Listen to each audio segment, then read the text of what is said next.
اہم چیلنج یاد رکھیں، وہ یہ ہے کہ بدعت جس کو کہتے ہیں۔ بدعت کیا ہوتی ہے؟ دین میں کوئی ایسا کام جس کو انسان نیکی سمجھ کے کرے، جس کی اصل اور بنیاد دین اور شریعت میں نہ ہو، وہ بدعت ہو جاتا ہے۔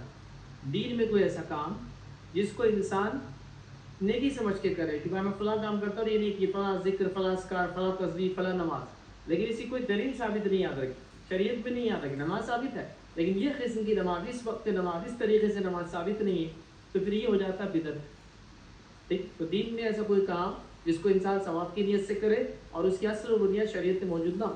سنت کیا ہے؟ سنت وہ کام جو نبی اکرم صلی اللہ علیہ وسلم نے حکم دیا کرنے کا، یہ سنت ہے۔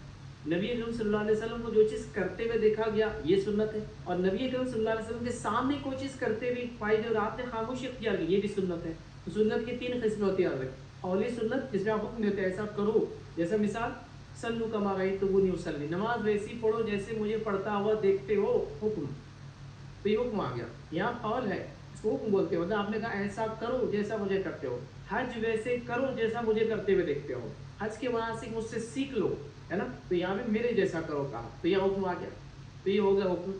اور جس کو کہتے ہیں دوسرا ہوتا ہے فعل، سنت کی قسم ہے۔ فعل مطلب یہ کہ رسول اللہ صلی اللہ علیہ وسلم ایسا کرتے ہوئے دیکھا گیا، آپ نے کہا تو نہیں لیکن ہم نے دیکھا، صحابہ نے دیکھا، اور یہ بھی سنت ہو جاتا ہے کہ آپ نماز ایسے پڑھ رہے تھے، آپ فلاں کام ایسے کر رہے تھے، آپ نے یہ کیا تو اس طریقے سے کیا، تو یہ بھی ہوگا سنت۔ تیسرا ہوتا ہے نبی اکرم صلی اللہ علیہ وسلم کے سامنے کوئی کام کیا جائے اور آپ خاموشی اختیار کر لیں، کچھ نہ کہیں اس پہ، کیونکہ نبی کو حرام کام کو دیکھ کر